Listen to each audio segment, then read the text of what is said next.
বিসমিল্লাহির রহমানির রাহিম। আলহামদুলিল্লাহ রাব্বিল আলামিন। ওয়াসসালাতু ওয়াসসালামু আলা রাসূলিল্লাহ আম্মা বাদ। আসসালামু আলাইকুম সবাই। আমি আজকে সংক্ষেপে একটা অনুপ্রেরণামূলক গল্প বলবো। একটা বিশাল হাতিকে ভীষণ ছোট্ট একটা দড়িতে বেঁধে রাখা হলো। কোনো চেইন নাই, কোনো খাঁচা নাই।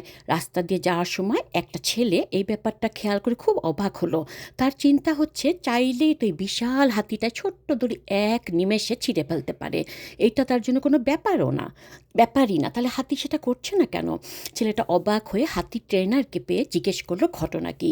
তারা দড়ি ছিঁড়ে পালায় না কেন?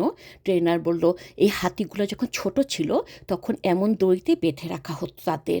তাদের তখন এই দড়িটা উপযুক্ত ছিল। ছোট থাকা অবস্থায় দড়ি ছিঁড়ে বের হতে পারেনি বলে তাদের মধ্যে একটা বদ্ধ ধারণা হয়ে গেছে এটার কখনোই ছেঁড়া যাবে না।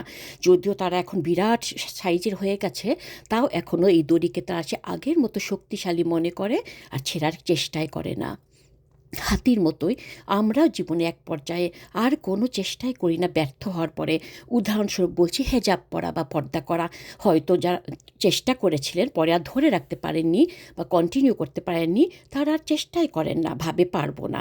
আমাদের ধারণা হয়েই যায় আমরা ব্যর্থতার দড়ি ছিঁড়তে পারবো না। এই ভুল ধারণার উপর ভিত্তি করে চেষ্টা করাই বন্ধ করে দেই। নিজের যোগ্যতার উপর আস্থা হারিয়ে ফেলি।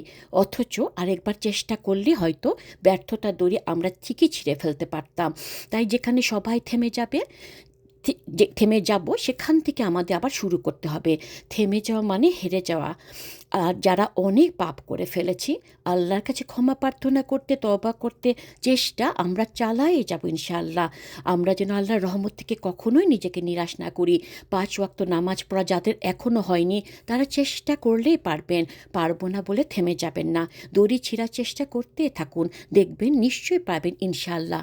কিসের দড়ি?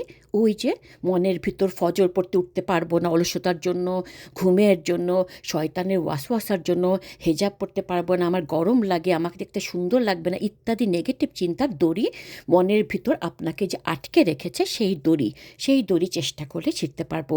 আশা করি বুঝাতে পেরেছি।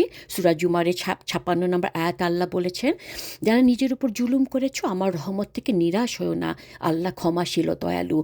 আর সূরা কাহফের 107 নম্বর আয়াতে বলেছেন, যারা ঈমান আনে নিজেকে সংশোধনের চেষ্টা করে তাদের জন্য রয়েছে জান্নাতুল ফেরদৌস। সূরা মাইদার 9 নম্বর আয়াতে আল্লাহ বলেছেন, যারা চেষ্টা করে তাদের জন্য রয়েছে ক্ষমা আর মহাপ্রতিদান ইত্যাদি। কোরআনে বহুত জায়গায় আল্লাহ এগুলো বলেছেন। মনে রাখতে হবে, শয়তান আমাদের ওয়াসওয়াসা দিয়ে নিরাশ করে, কিন্তু মহান রবের ক্ষমা পাবার জন্য, জান্নাত পাবার জন্য চেষ্টা আমাদের চালায়েই যেতে হবে। যেভাবে হোক আমরা সেই চেষ্টা অবশ্যই করব যতদিন আমাদের শ্বাস আছে। আজ এই পর্যন্তই, আবার কথা হবে এখানে ইনশাআল্লাহ। সুবহানাকা আল্লাহুম্মা বিহামদিকা আশহাদু লা ইলাহা ইল্লা আনতা আস্তাগফিরুকা ওয়া আতুবু ইলাইক। যদি ভিডিওটি ভালো লাগে শেয়ার করুন, and please subscribe my channel. আল্লাহ হাফেজ।